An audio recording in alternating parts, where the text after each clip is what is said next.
Today is Monday, October 14th, and we're having Colonel Jacques Baud with us to talk about what's going on in the Middle East. And so, Hi, welcome thank back, you. Colonel. And let's get started with this new air defense system that the United States has sent to Israel, along with 100 troops to operate this system. What do we know about this system and how capable is that? And is it going to change anything on the battlefield if something happens between Iran and Israel? Well, the THAAD system is a system that was designed after the first Gulf War. You may remember that in 1991, as the coalition attacked Saddam Hussein and Iraq, Saddam Hussein threatened to use or to, let's say, perform some kind of revenge strikes with Scud missiles. These were improved Scuds with extended range so that they could reach Israel. And in fact, he sent some missile towards Israel. And the West had not really capabilities at that time to intercept these missiles. The Americans rushed Patriot missiles to Israel in order to protect Israel, but the Patriot system is essentially an anti-aircraft system. It was not designed as an anti-ballistic missile. The Patriot that was sent to Israel at that time was an upgraded version with a so-called PAC 3, which which has the ability to intercept middle range or short range ballistic missile such as the Scud. But the system was not designed for that, and although the Patriot PAC 3 was distributed to all the US forces and to some allies in Europe, it was probably not the best system to defeat anti-ballistic missile. And therefore, the design of the THAAD started in 1992, if I'm not wrong. And this system is it's designed to intercept ballistic missiles, in fact. And this system was initially thought to be used on the European theater. The first name was Theater High Altitude Anti-Ballistic Air Defense. But the problem is that the Americans were bound to the ABM Treaty that prevented the deployment of anti-ballistic systems in Europe, because this was an agreement between Soviet Union and the US. So that is probably one of the reasons why the Bush administration withdrew from the ABM Treaty in 2002 in order to be able to deploy the THAAD system, because the THAAD system took us several years to be developed. The first operational units were available in 2002, and that's the time where coincidentally the US withdrew from the ABM Treaty. And because the US withdrew from that treaty, it allowed, obviously, the US to deploy anti-ballistic missile at the border of Soviet Union. And that's what triggered the famous speech of Vladimir Putin in 2007 in the Munich conference, and the whole thing that we have seen developing in Ukraine, but we are not going into that discussion today. The THAAD system, I'm not an expert in that. I'm more a ground force guy and rather than an air defense guy. But what I know of the system is that this is a system that is able to, let's say, hit incoming ballistic missiles. So it needs to have a direct hit It is not. It has no, as far as I know, a proximity fuse that that allow an explosion at a distance of the missile. It has to be to have a direct hit. That's what I've been told about the system. But to be honest with you, I'm not an expert. The thing is that we have seen in the recent two Iranian replies on the 13th of April and on the 1st of October that the Iranians were able to saturate the Israeli defense. And they were able to saturate every single layer of the air defense. Everybody talks about the Iron Dome, but in fact, it's one of the several systems that are layered above Israel to provide air defense protection. And the Patriot or Patriot units that had been delivered to Israel were part of this multi-layered system. But Iran, with this massive attack, and that's the rationale for the massive attack, because as we know, only probably something like 15 to 20% of the missiles hit their actual objectives. All the rest was designed to be destroyed, because the purpose of all these missiles were to be destroyed, and to saturate the defense. That's what we had in the first reply of Iran in April, where Iran used a combination of drones, cruise missiles, ballistic missiles, and most probably hypersonic ballistic missiles. And drones, cruise missiles, and probably the majority of the ballistic missiles were sent in order just to saturate the defense. So it was planned for these objects to be destroyed, and thus open the door to the actual missiles that had to hit the actual objectives. And in October, the Iranians did almost the same, but instead of having a combination of flying objects, they use ballistic missiles, and a combination of probably older ballistic missiles and the newest THAAD 1 or 2. And so the older generation missiles were designed to saturate the air defense. So the problem here is that Israel had not enough missile to reply, in fact, to the attack, and they were easily saturated. In addition, we have, when we talk about air defense, again, I'm not an expert, but as far as I know, when you have an incoming target or potential target coming, you fire two or maybe several missiles at this target in order to be sure that you will destroy it.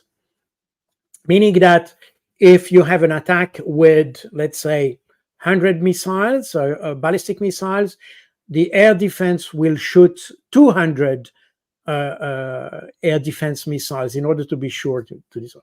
The problem is that all these missiles needs to be coordinated, because you don't want to have all the 200 air defense missiles going to the same target. So you need to have a kind of air battle management system that allocates targets for each missile or each couple of missiles.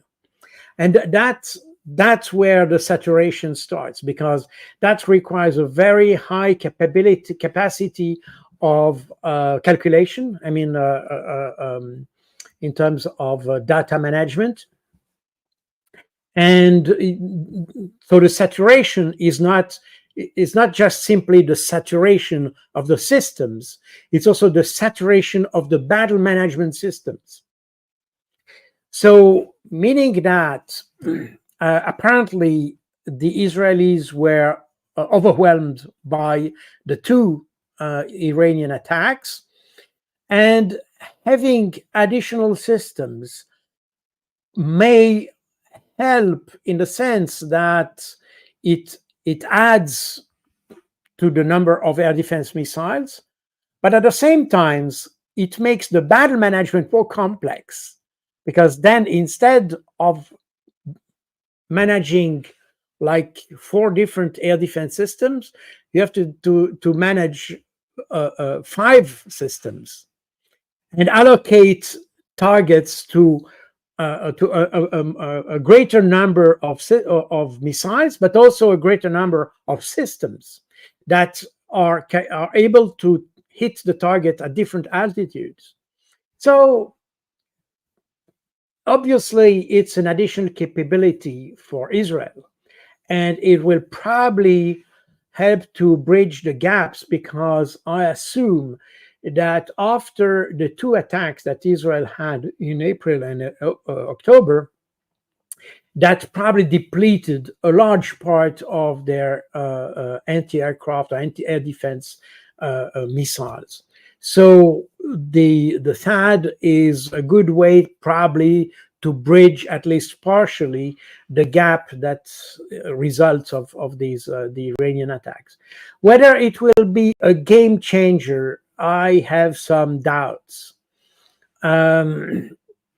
It's certainly, as I said, an additional capability, but it's not changing fundamentally the situation.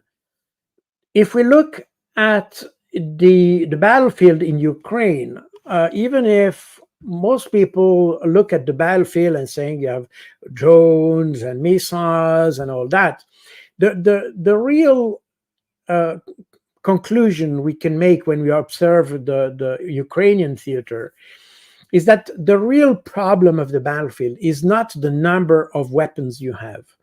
The problem is how you can integrate those weapons into a solid and consistent command and control system. You know, drones, as an example, we know drones since 1914.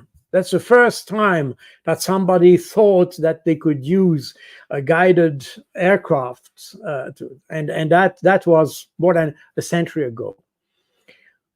And so drones are not new, but what is new is how you can put them into a consistent fire control, not just fire control, but command and control system. Because if you use, for instance, drones as an alternative to artillery, for instance, then you don't want to use your artillery assets together with the drone system to target to destroy the same target, because then you have kind of overkill and you are just wasting your resources. So the battle management has become a key factor of the battlefield. And when we talk about Ukraine, we are mostly talking about ground warfare. But when we talk about Israel and Iran, in that I'm not talking about what's happening in Gaza and South Lebanon, but when we talk about the conflict between Iran and Israel, we are obviously talking about air warfare. And that's where you need also to have this kind of battle management, because with a difference, or it's not a difference, but let's say it's an added complication when we talk about air warfare, is that the time plays a critical factor. I think I already said that in a previous program with you, but in April, the Iranians sent all their different objects, I mean, drones, cruise missiles, ballistic missiles, so that all of these flying objects would come almost simultaneously over Israel in a window of something like 30 minutes. So meaning that they had to launch their drones 5 hours before, the cruise missiles 2 hours before, and the ballistic missile just a couple of minutes before, so that everything comes at the same time. And then that creates this saturation of the battle management, the air battle management, because all the targets are coming at the same time in the same space. That makes the allocation of target extremely difficult.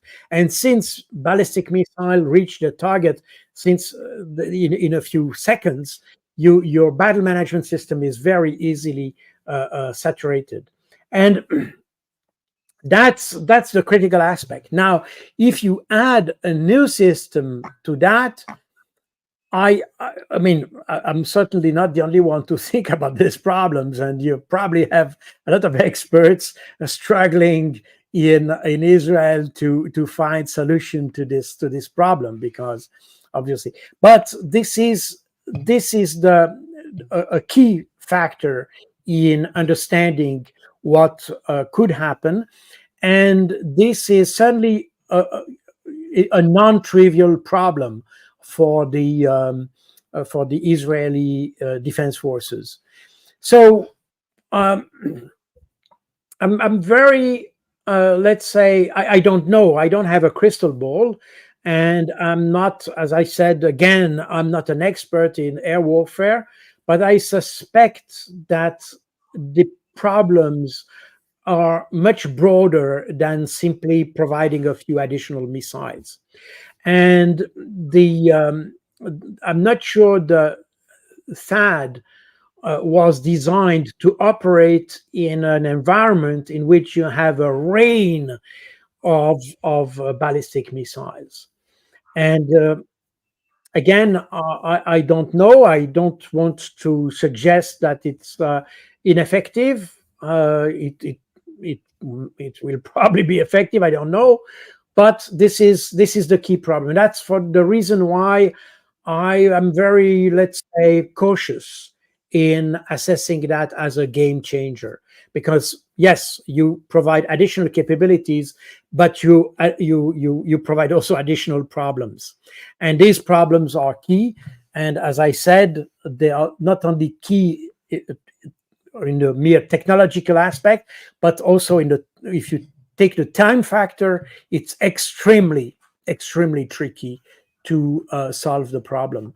And that's the reason why I think that Iran has perfectly understood that. And in my view, even if the two responses they provided to Israel were of different composition, I mean, the what they sent was, or the yes, what they sent was different in the substance of the attack, not the spirit, not the concept, but in the assets they sent.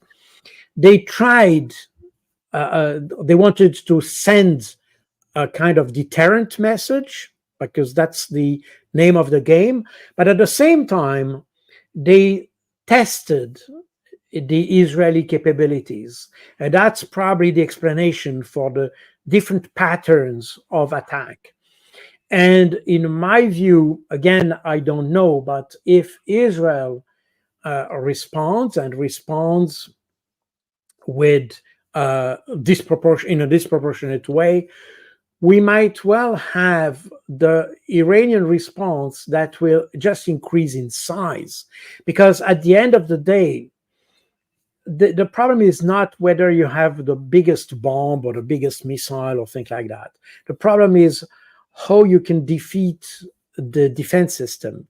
If you have just a few missiles that hit the target at the right place, you achieve your objective. And my view is, since Iran has no nuclear capabilities, they probably compensated this or they established these deterrent capabilities based on the number of missiles they can send.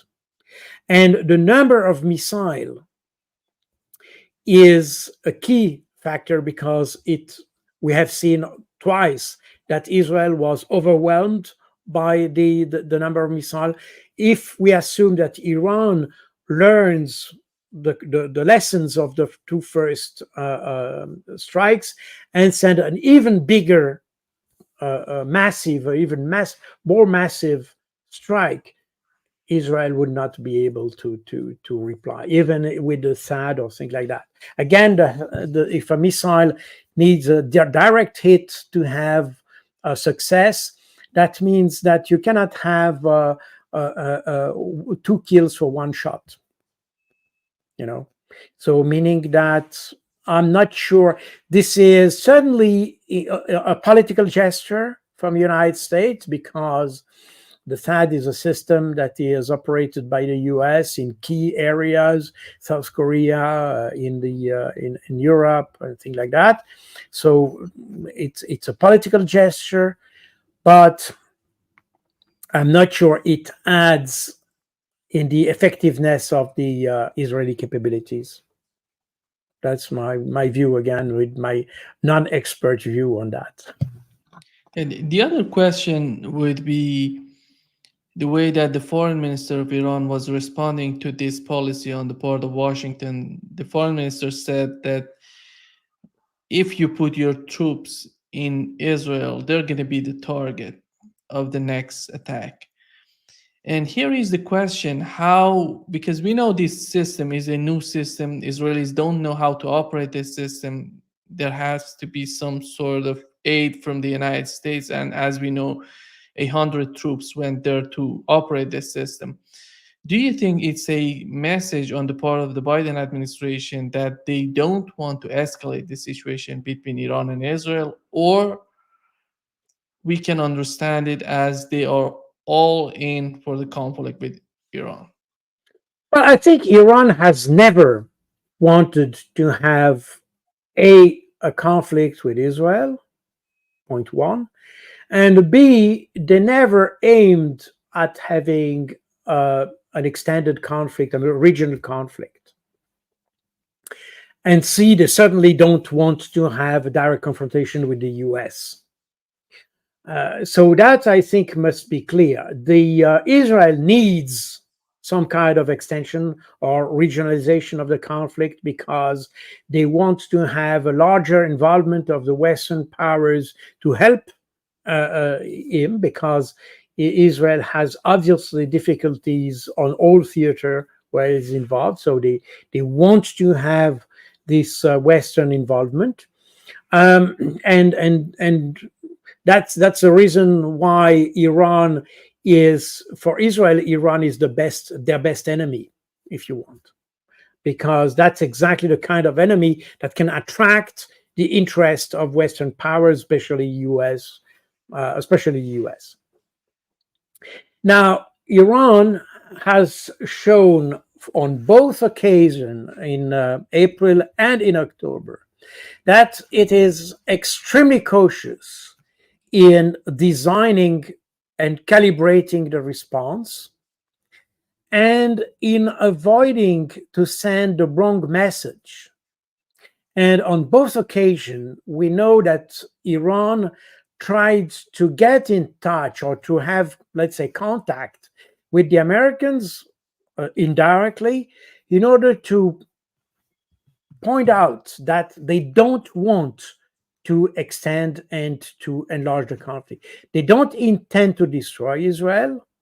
They don't intend to regionalize the conflict, and they wanted to make that very clear. So it's a very, we have seen this extremely cautious approach from Iran, and that's probably the reason why on both occasions Iran waited in April. That was something like 2 weeks or so, and in October that was after 2 months, because this is this concern of Iran not to be misinterpreted. And now we have a new situation, in the sense that if the US comes and involve troops on the ground, because that in fact what will be the case, because these THAAD systems will be manned by US personnel.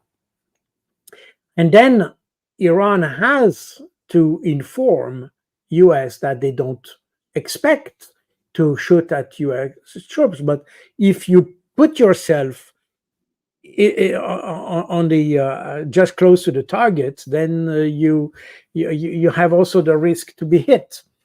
And so I think Iran has an extremely rational approach to this whole conflict, and tries to have a pragmatic but also rational approach, and want to indicate to the US that they don't intend whatsoever to. By the way, we have a similar, I think the US is also in a very complex situation, because the US feels obliged to support its old Israeli ally, but at the same time, we see this reluctance from the US to be part or to trigger or to participate in a regional conflict. And we have seen that, by the way, in the whole issue of whether or not Netanyahu would be allowed to strike at nuclear facilities in Iran. Joe Biden apparently told Netanyahu that he doesn't want that because he doesn't want to escalate the conflict. By the way, interestingly enough, Donald Trump said, well, if I were president, I would even advise to shoot at nuclear facilities. So we see that it's a very, very delicate position from the US, especially now because we are just weeks ahead of the presidential election. But I think the US doesn't want to be again involved in the Middle East. They have been unsuccessful for more than 20 years in the region, and they don't want to repeat that. Their strategic objective, or the strategic concern, I would say, is China, and they want to misuse Taiwan for this purpose, but their target, or they'd say their mental target, is China today. It's not the Middle East, it's not even Russia, because now we see that they are getting away from Ukraine. They don't want to be perceived as defeated again in Ukraine, so they are trying to get away from Ukraine. So the US is not very keen to get committed to these conflicts, but it has to support Israel. And the Patriot system is probably exhausted to a large extent, because we remember that Zelensky tried to have missiles and he couldn't get more because other countries, especially now that they have portrayed the possible Russian offensive against Europe, then of course now they are bound to this kind of threat, so they cannot share their missiles or give them to third parties. And beside this, the industrial capabilities of the US are limited, in fact, and so they have to be very careful with what they give out. And for that reason, the US decided to send with this THAAD system. I think it's kind of a minimal service they proposed to Israeli. They had to do something, so they do something.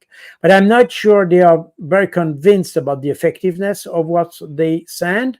It's a political gesture. It's not so an operational. If you wanted to definitely protect Israel against any kind of attack, that would require much more than a battery of THAAD, definitely.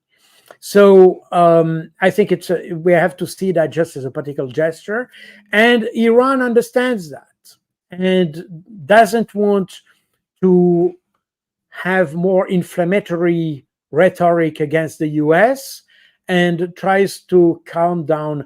And basically, we can see that is a consistent policy of Iran since the beginning of this crisis, that Iran tries to calm things down and tries to calm Israel down in order to avoid confrontation and all that. While on the other hand, Israel needs or feels that it needs to have an escalation in order to have the upper hand on the conflict with Israel, with the Palestinians, and that's a very strange situation because this conflict started with the Gaza operation, but now we see that even Bezalel Smotrich said that Israel could go up to Damascus. So we see that the greater Israel, this idea of the greater Israel, is something which is still present in the mind of the Israeli leadership. And this is a very uncomfortable situation because we know that Israel has, since its beginning, it had this idea of expanding its territory. That's the reason why, by the way, Israel never settled its own borders. And the interesting thing is that almost nobody mentioned that, but it's interesting that when Israel was created on the 14th of May, 1948, and it applied to enter the UN, and it was not admitted right away in the UN. Remember that in September 1948,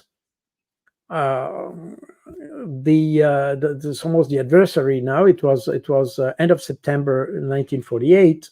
The UN sent a special envoy to Israel in order to solve the dispute or to find a settlement for the dispute with the Palestinians. This special envoy was Folke Bernadotte, who used to be a diplomat, a Swedish diplomat, who during World War II, he helped to save the life of more than 30,000 Jews, that he could trade that again with the Nazis in order to save these more than 30,000 Jews.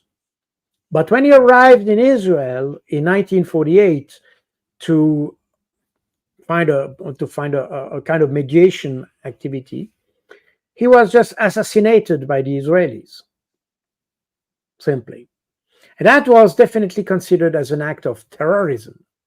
And the UN made several reports, and the UN Security Council condemned, obviously, this action from Israel. So when Israel wanted to join the UN said, well, guys, it's not as simple as that, because so far you didn't behave as a normal country. So if you want to enter the UN, you will have to make a promise, or to make a promise on three things.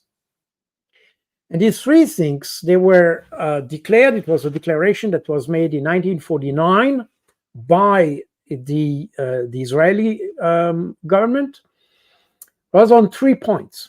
The first is that Israel would settle its borders. The second is that he should guarantee to the Palestinians the right to return. And the third one was the internationalization, internationalization of Jerusalem. And now if you look at what happened, Israel has not settled its border. It's still undefined. Therefore, the idea of going up to Damascus. The Palestinians don't have the right to return. And Jerusalem, the international status of Jerusalem, has been denied since Israel has declared Jerusalem as their own capital city.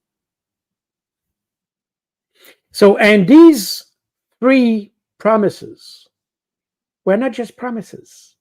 There were the conditions. That's very important. The conditions for Israel to be accepted in the UN. These were conditions. And Israel didn't fulfill a single one.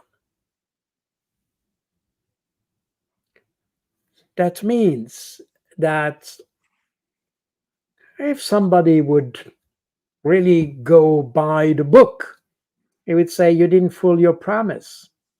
You should be expelled from the UN. Nobody dares to do that. But in fact, that would be the logical consequence of the promises that Israel made for the three conditions to be accepted in the UN. It's a very interesting aspect that nobody mentions. And well, then, history has also its role.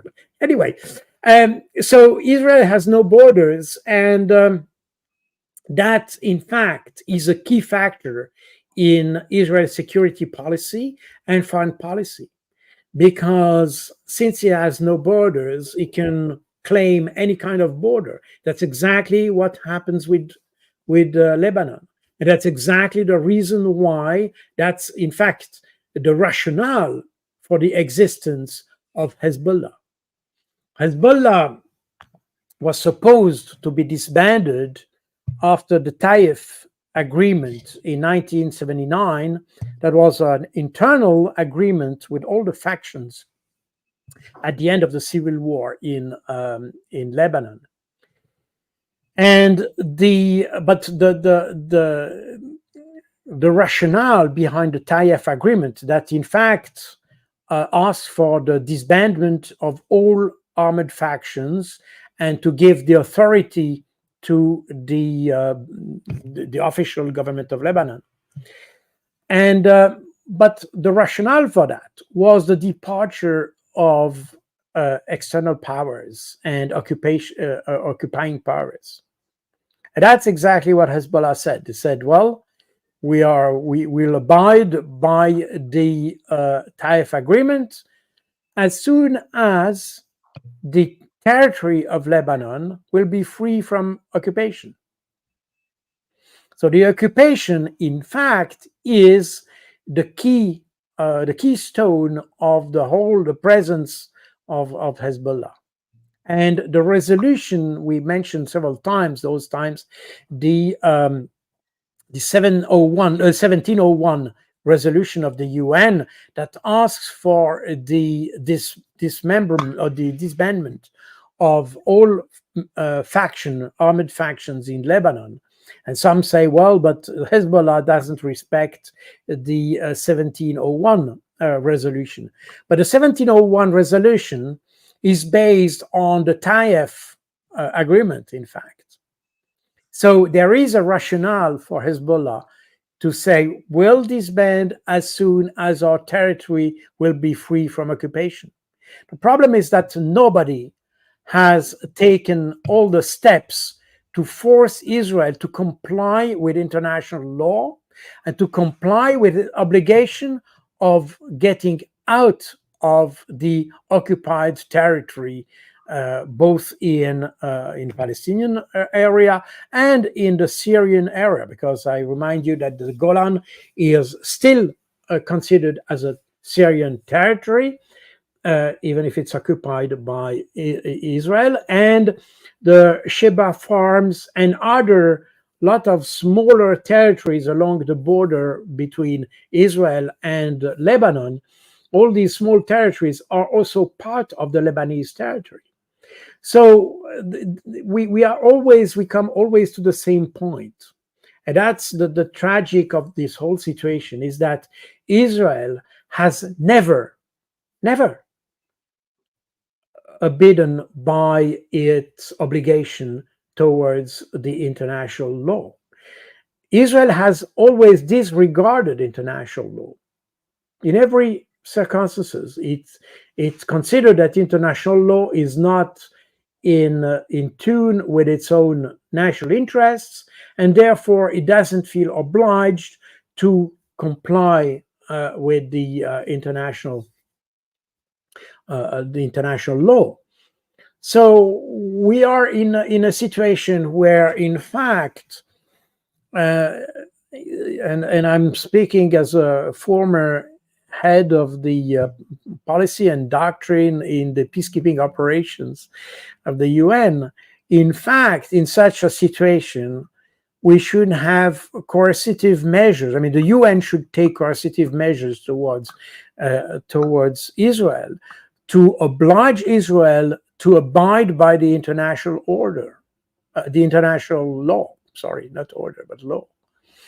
And that means that the Security Council, if the Security Council would be unbiased, honest, and would also act according to the international law, the Security Council should adopt sanctions towards Israel, because sanctions are in fact I remind you that the only sanctions that are legal are the ones decided by the Security Council, first of all, not by European Union or not even Switzerland, which is the second largest, according to the Washington Post, the second largest sanctioned country.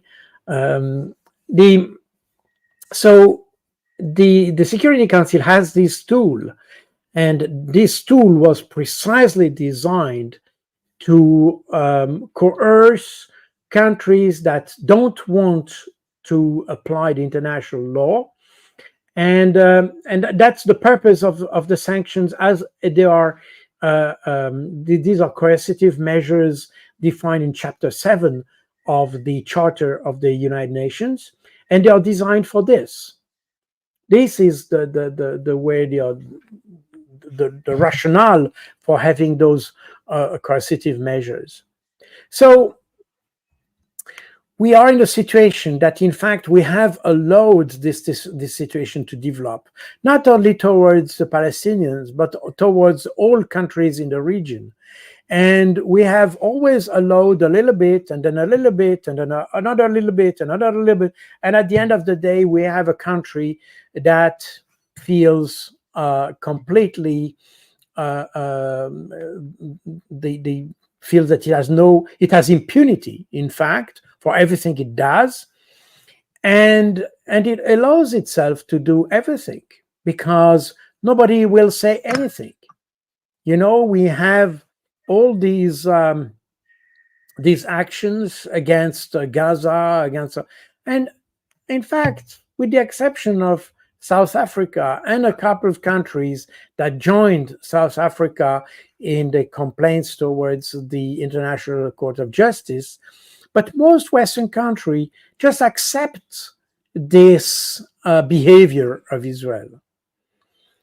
And this is interesting because this situation generates a hatred against the Jewish people.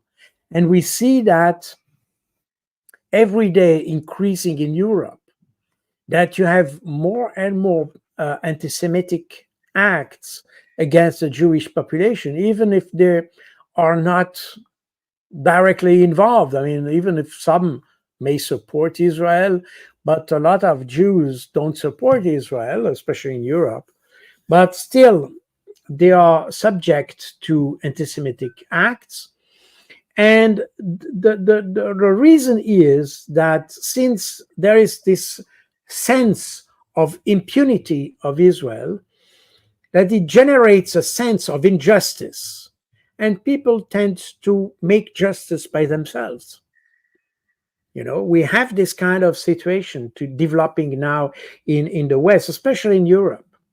So we have to think about this. I mean, the Israeli-Palestinian conflict is one thing, and we have discussed that several times, and it requires more attention from our part. But there are also other aspects of this conflict that affect all countries.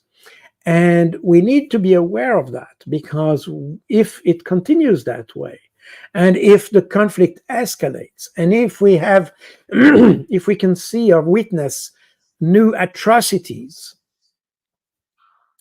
we might have the same kind of, let's say, resentment towards towards Israel. And interestingly enough, Emmanuel Macron, the French president, he made this pledge for stopping delivering weapons to Israel.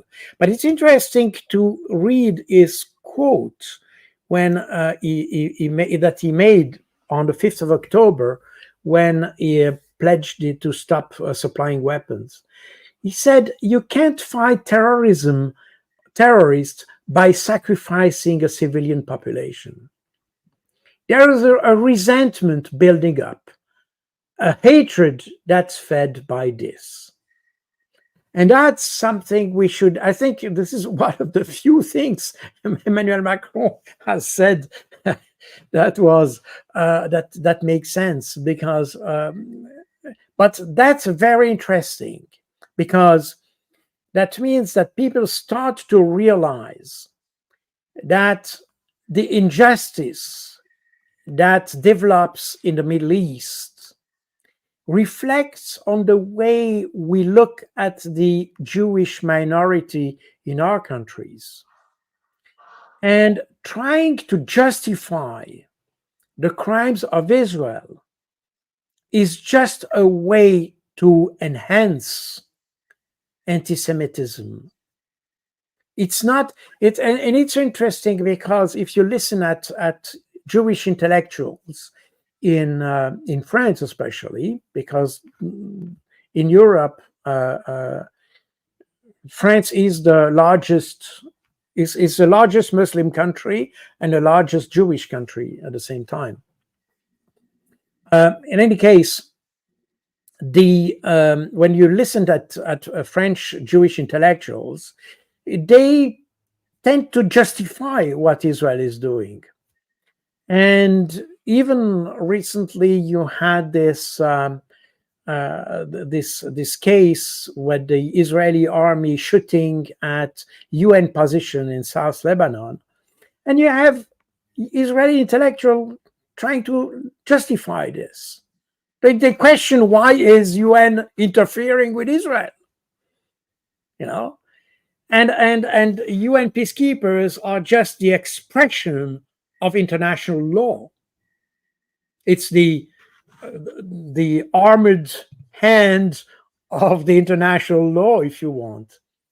And denying their presence is denying the importance of international law. But you still have intellectuals in France who said that if we are against what Israel does, it's because we're anti-Semitic. And they don't realize that what we see is what the public opinion sees in both now in South Lebanon, but also in Gaza and all that, is just injustice. It's just the absence of respect for law, simply law, simply the absence of respect for human beings. And therefore, the fact that some tend to justify the action of Israel, in fact, they are simply creating a situation where Israel becomes more despised. And therefore, they tend to, these intellectuals generate, in fact, anti-Semitism. Most people are not against the Jews, in fact, but they don't like how the Jews, the Israelis in that case, behave. And that's the real problem. And if we don't realize this, if we look everything just at, as without looking at the details, at the root problems, then we are not understanding the problem, and we create more problem. And I'm confident that if the situation continues to develop in the way it has developed in so far, we may find situation where we have pogroms as we had probably in the 30s or in the beginning of the 20th century against the Jews. And we may well find this in the future, because it's interesting also that the UN just made public report of the Commission of Inquiry on the Gaza, of what happened in the Gaza Strip. This document was dated 11th of September, but it was published just on the 10th of October. And it's fascinating to see that in this report, they analyze the Israeli operation in Gaza. And they found out that Israelis have conducted 498 operations against medical facilities in Gaza, killing more than 700 medical personnel. And they also identified that there is a common pattern of all these attacks. So they know that all these attacks against medical facilities followed a similar pattern. And they concluded, in fact, that there is a deliberate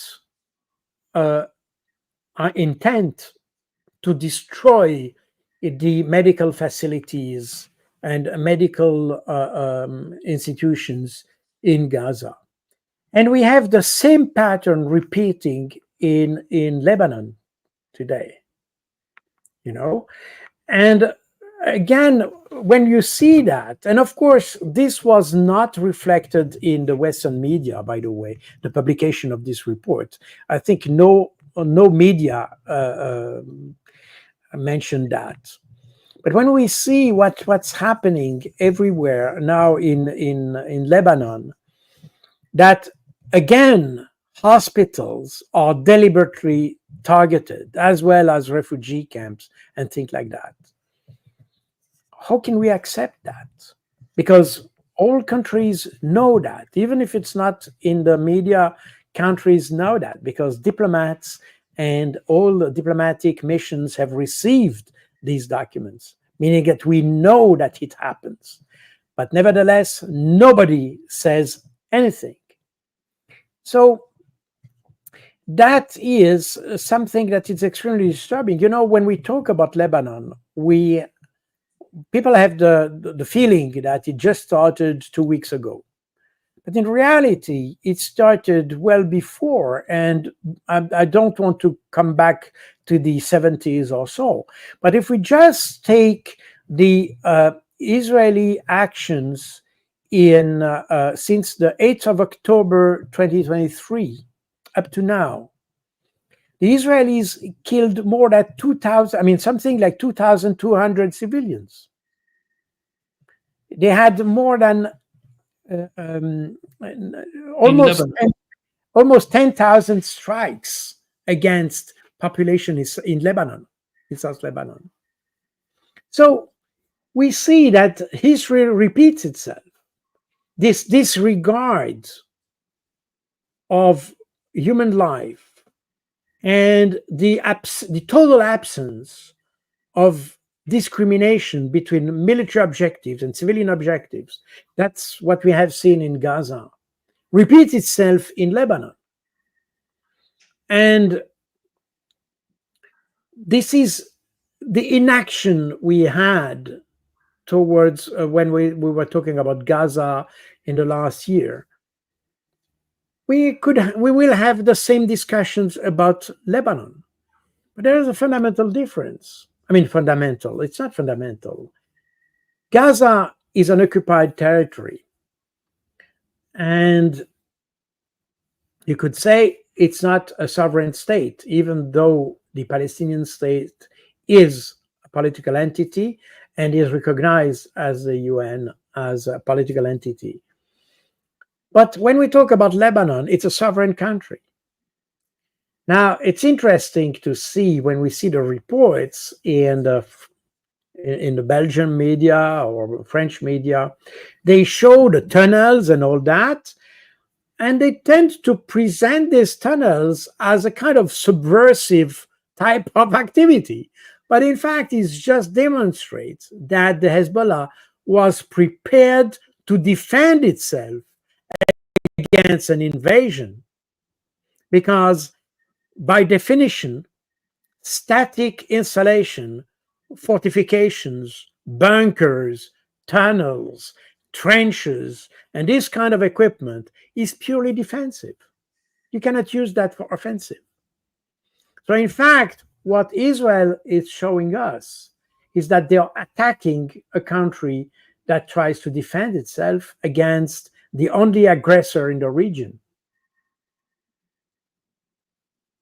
So I think it's a very interesting phase in which we are. The problem is that we, as in Europe, especially in the US, there are different things at stake because there's the presidential election. So that affects a little bit the way the US look at this conflict, probably. But from a a European perspective, we see that nobody intends to try to curb the Israeli violence. Nobody, no country. On the contrary, we tend to support this violence. We tend to support these crimes. I mean, Germany has learned nothing from World War II. Nothing. The whole issue of the Nuremberg trials was not about whether or not we love the Jews or not. It was not that what was at stake in the Nuremberg trials. What was at stake was the respect of international law. That's the lesson of World War II, is the respect for international law. And that should be the lesson. But that's obviously what the Europeans didn't learn. I mean, the Israelis certainly not. But the Europeans didn't learn that either. And certainly not the Germans, because they continue to support blindly without any criticism. Even criticism against Israel is punished in Germany. So we see that the old demons are still there.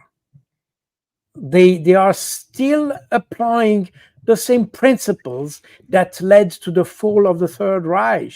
I mean, the disrespect for international law. It's exactly the same thing today.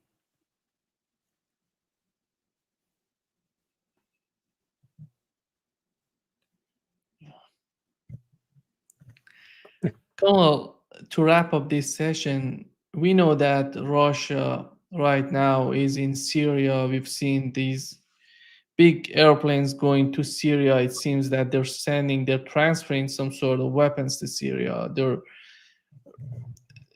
just checking this. They're having some sort of cooperation with Iran in Syria. And how do you see the situation considering what's going on between Iran and Russia against what's going on in Syria? Are we going to have a new kind of battle, new kind of conflict in that region, or it's just something in the hand of Russians that they can control it? Well, I think the situation in the Middle East has radically changed since the beginning of the Russian offensive in Ukraine. First of all, we have the emergence of the global South. We have this rapprochement between Saudi Arabia and Iran under the auspices of China and Chinese diplomacy. And so, and slowly we see the whole balance of forces shifting in the Middle East.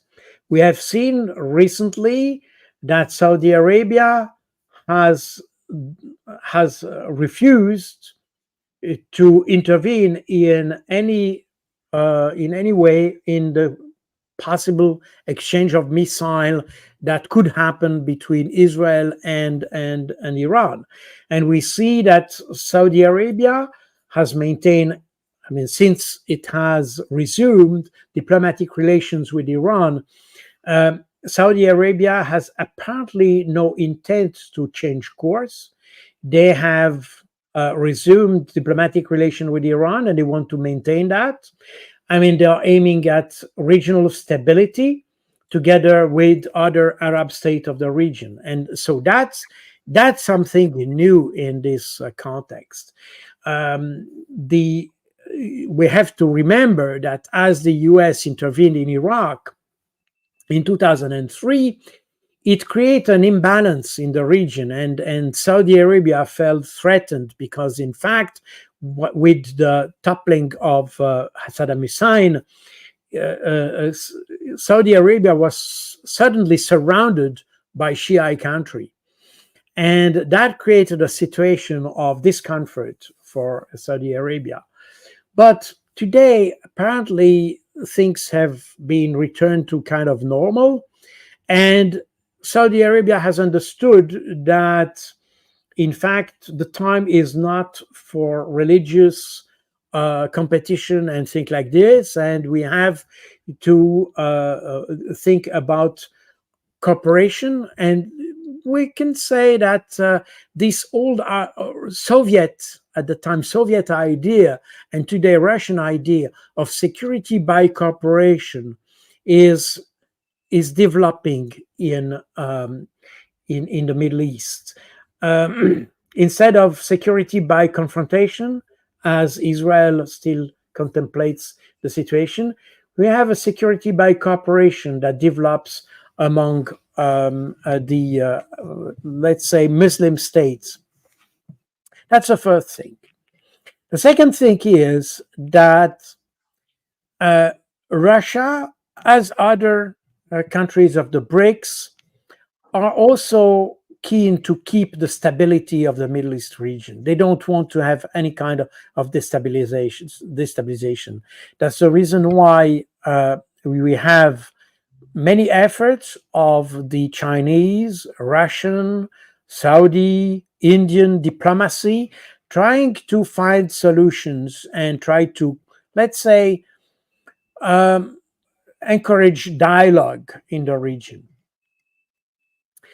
And that's the active part. And all the agreements that you have agreement or, let's say, military cooperation agreements. Military cooperation, not security agreement, but military cooperation. Very important to understand that, meaning that you have cooperation at military technical level, if you want. You have that between China and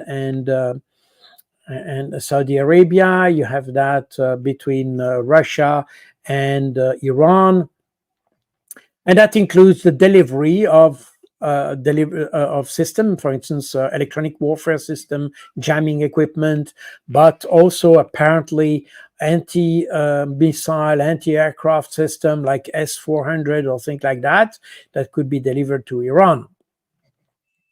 But the Russians understand that the security and the stability of the region is not just a matter of Iran; it affects also Syria and what happens in Syria. And for that reason, we also have this Russian presence. I mean, Syria is a traditional ally of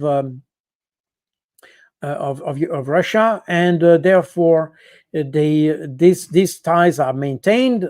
The Russian intervened in 2015 as the Islamic State threatened Damascus at the time.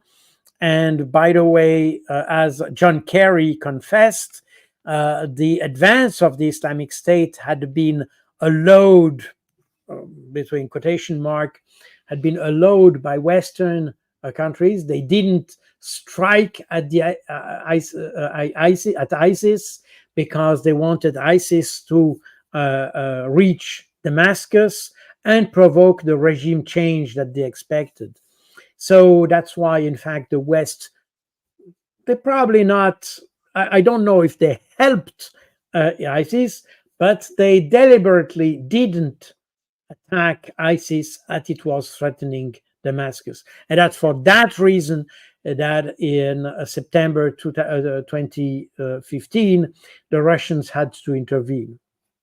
And Today, the problem has taken a new dimension because the Ukrainians started to develop activities in Syria in order to attack a Russian, and that was reported, by the way, by some media, by some Islamic media, that Ukraine tries to open a new front against Russia in Syria. And even the Kiev Post mentioned that you had Ukrainian special forces attacking Russians in Syria, and even the HUR, that means the military, the Ukrainian military intelligence special forces, were targeting a Russian drone base in Syria, meaning that the Ukrainians try to expand the conflict in Syria. And that's probably the reason why Russia tries to support more actively Syria, in order, A, to counter the threat of Ukrainian forces. And when we talk about Ukrainian forces, we have also to remember that the Ukrainians have recruited a lot of former ISIS and Islamist jihadists in the area of Idlib to fight on the Ukrainian theater. And we have this this relationship between the jihadi and the Ukrainian government since the beginning of the Russian invasion, at least, meaning that because of the activities of the Ukrainians, Syria has become kind of an extension of the Ukrainian conflict. And in addition to that, we have the threat provided by Israel towards both Syria and Iran. We had a recent attack from Israeli Air Force in the close neighborhood of a Russian ammunition depot.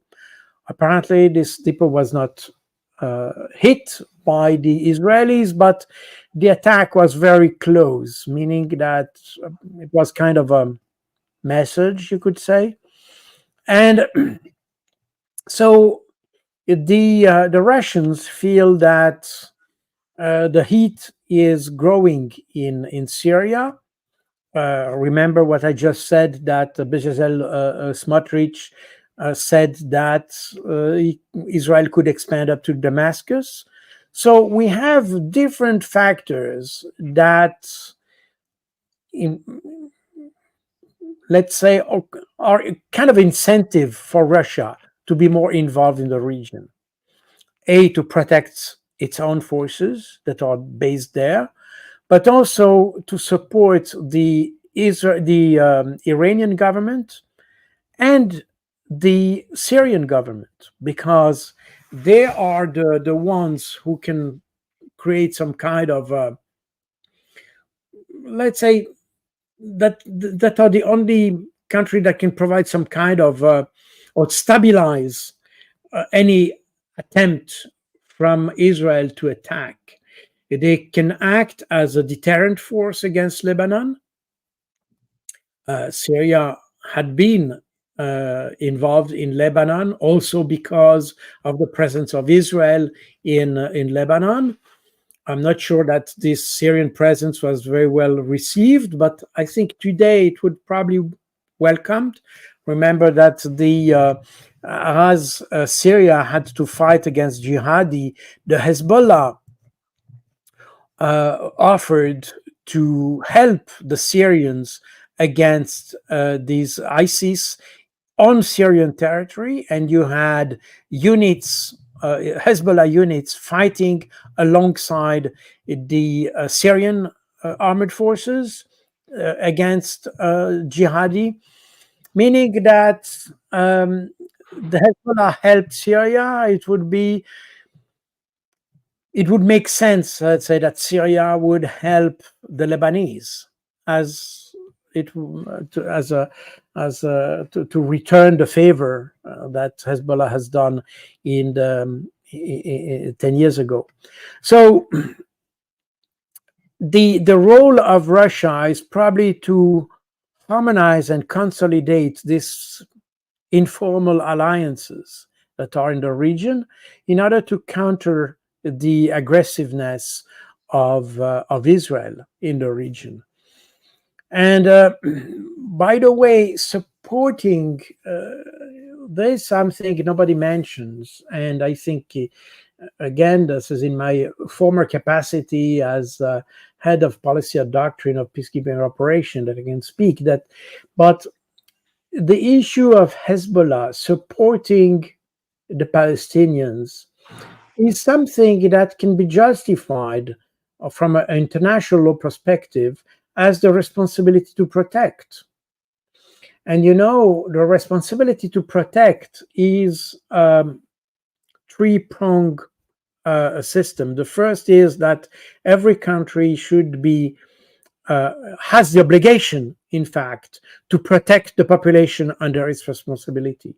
And that applies to Israel. I mean, Israel has the occupied territories under its responsibility. So Israel has the responsibility to protect the Palestinians.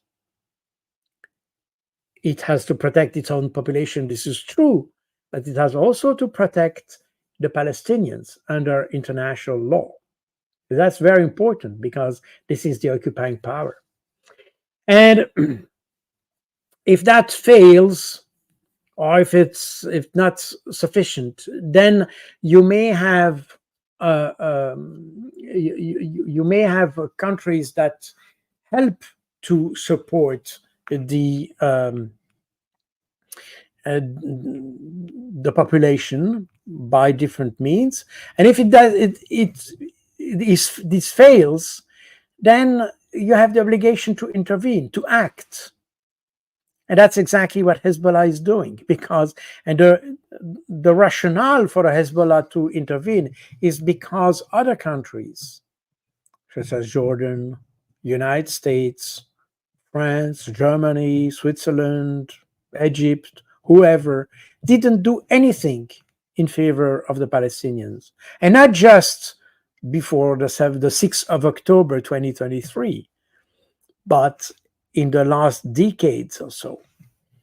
And that, in fact, justifies or legitimizes even the action of the Hezbollah to support the Palestinians by attacking military objectives and not civilian objectives. Important to note that. To attack military objectives in order to pin down some Israeli units in the north so that they cannot, let's say, commit some crimes against the population in the south, namely in Gaza. So all that makes absolutely sense. And the problem is that the West has not realized this kind of intricate legal situation, but Hezbollah plays its role as, I would say, almost regional power to some extent, to make something, as did the Houthis, by the way. The Houthis are exactly implementing the responsibility to protect. They don't want to destroy Israel. They just want Israel to accept a ceasefire. And for that reason, they are implementing, enforcing even an embargo against Israel. So this is absolutely in the spirit of the responsibility to protect. And it's interesting to see that in both cases, both on the Houthis and the Hezbollah, we have a non-state actor that takes the responsibility to enforce a UN principle. Obviously, the Houthis as the Hezbollah are the main forces in their own countries. But when we see the support, the popular support that the Houthis have in Yemen, we can say it's almost the whole country. And it starts to be the same in Lebanon. Even if the Hezbollah represents, obviously, only the Shia minority in Lebanon, we see that the political aspect of it, of the resistance offered by Hezbollah, is not challenged by anybody in Lebanon. And people support the action of the Hezbollah. Meaning that in both cases, you have a non-state actor that has taken over the responsibility of states that are part of the UN community, but didn't take the responsibility of enforcing the principles of the UN principles. So I think we are witnessing a very interesting evolution here in the region, and that's something the West should take some lessons from, because it's easy just to define people as terrorists, and that's it, and you dismiss the case by qualifying people as terrorists. We have to see that more broadly, and the necessity, because what underlines the action of the Houthis, both the Houthi and Hezbollah, shows the necessity of having a more consistent approach towards the respect of the international law and international commitment of our nations. And I think in that sense, Hezbollah is teaching us a lesson. We can see that Western countries, despite the fact that they claim to be defending values and principles and all that, in reality, they accept terrorism. Yeah, there is, for the European countries, there's good and bad terrorism. The bad is the one that you don't want, and the good is the one that you sponsor somehow. And when it's Ukrainian terrorism in Russia, it's good. That's good. When it's Israel performing terrorist activities in Iran or in Lebanon, that's fine. That's very fine. But when any Palestinian dares to reply, then he becomes stigmatized as a terrorist, and then everything is allowed to destroy him. So the lesson of this conflict is precisely this one, that we should abandon this policy of double standards, because that's exactly what discredits the West in the rest of the world, in fact.